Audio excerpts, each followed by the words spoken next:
Atlanta, Georgia is the metropolis of the South. It's growing so fast that housing and roads cannot keep up. Ask anyone who lives in Atlanta or drives through it, and they'll tell you traffic is one of the city's worst problems. From busy I-85, you can see the yard of the commuter line, MARTA, a service that designers hoped would ease traffic jams, but growth has outpaced any of those hopes. Atlanta is also the railroad capital of the South. Long before the Civil War, it was called Terminus for the many rail lines that terminated here, bringing cotton, timber, minerals, and all kinds of other goods to market. The biggest of those lines are still here, and in the next two shows, we're going to railfan a couple of them. We're beginning at CSX's Tilford Yard. Built in 1957 by the L&N, this is one of the busiest hump yards on the CSX. It serves almost all of CSX's business in Atlanta. What I did not know when I shot this in July of 2017 was that it was all about to be gone. By January of 2019, CSX had leveled Tilford and pulled up all of its tracks, part of their program of selling off lines and real estate. Tilford Yard is about to be a mixed-use development. Condos, craft breweries, workout clubs, Starbucks, Whole Foods. You get the picture.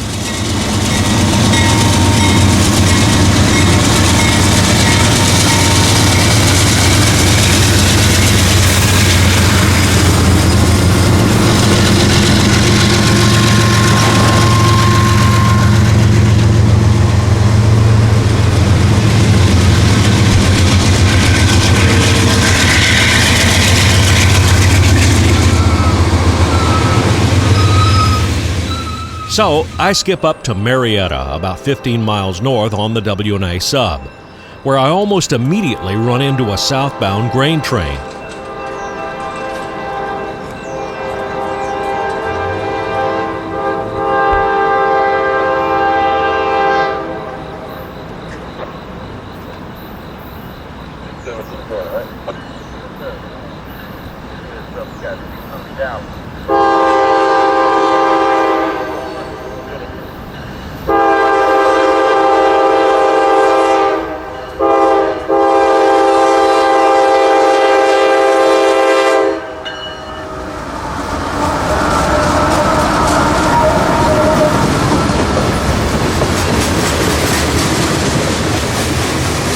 The W&A, for Western and Atlantic Railroad, begins at Tilford Yard and runs north through Vinings, Marietta, Cartersville, and on to Chattanooga, Tennessee.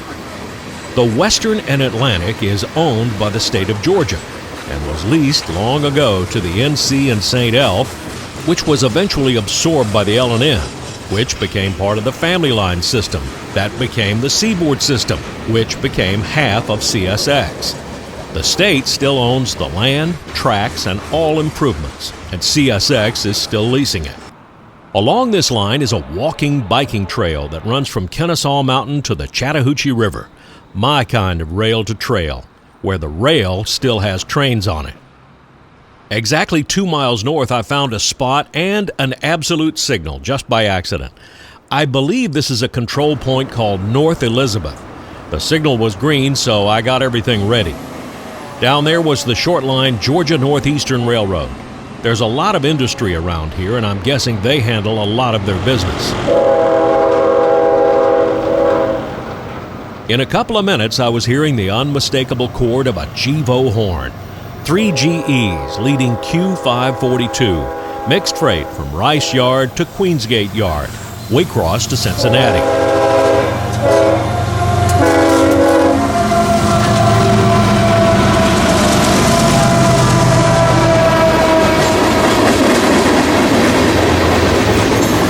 Coming out of Waycross, there is clearly Florida traffic in this consist, but the train also works Union City, Georgia, Fairburn, Cartersville, and Chatsworth. So there's a good bit of other business on this train as well.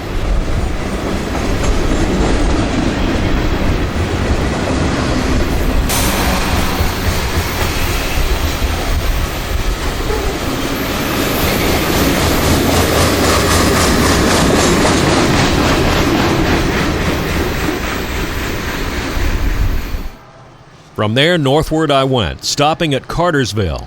The old L&N station stands next to the main. It appears to have been restored recently. Soon up came a local switcher out of Cartersville Yard to work customers south of town.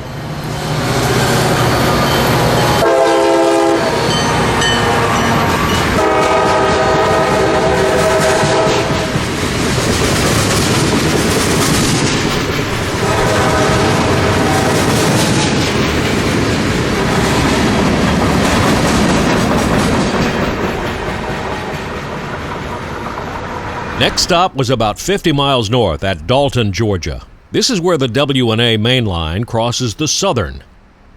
This is North Dalton, where the NS and CSX first come together on the same real estate and continue parallel and together for more than 5 miles. There are 2 diamonds in Dalton, both at very shallow angles. This northernmost one seems odd in that it's for a connection from CSX's main to CSX Dalton siding across the NS main line. There's also a small yard over there. It was 90 degrees on this day, so I set up under the MLK overpass in the shade. Nice spot. Looking south toward the Gordon Street overpass, you kind of see the layout here. NS on the left, CSX on the right. Signal backboards with the flat bottoms give away the NS side. The signals protect the diamond just south of the bridge, where CSX sashays to the left and NS goes to the right. There are 2 trains coming. With a high green on the left, it looks like NS is going to go first.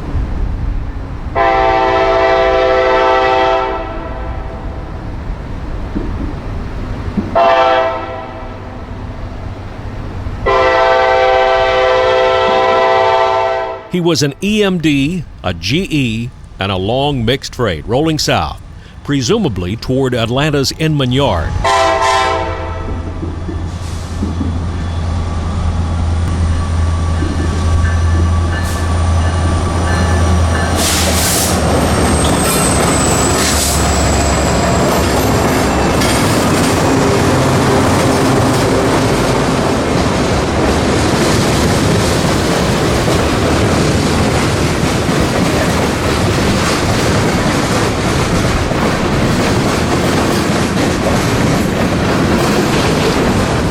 I just read a story in Trains magazine about the demise of single carload freight.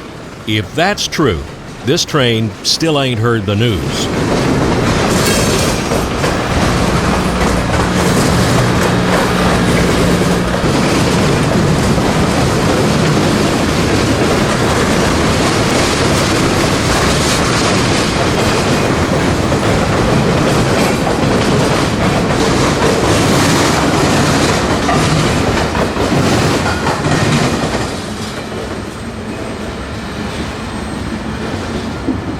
The Norfolk Southern freight has only been clear of the diamond for about 5 minutes when CSX got a clear signal to cross.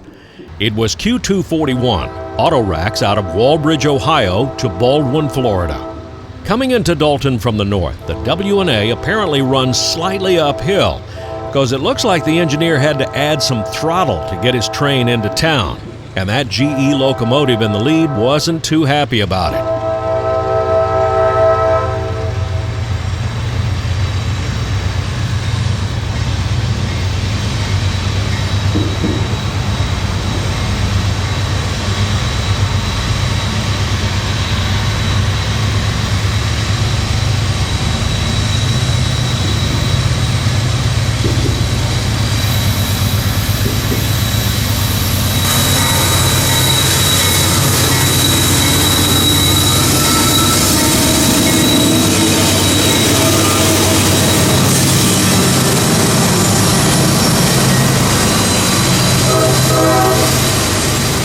.241 was mostly loads, but there was a cut of empties in there. Not sure why those would be going to Florida. Possibly they were for Atlanta or Alabama, but that's only a guess. Dalton, Georgia is a bona fide railfanning hotspot with 2 busy railroads coming right together in town. I only spent an hour here, but I want to come back soon and spend the whole day. I have more Georgia railroading video to share, and we'll do that next time. Please hit that like button down there, subscribe if you haven't done that, and hit the bell if you want to know immediately when a new video goes up. Until next time, in Dalton, Georgia, this is Danny Harmon, out.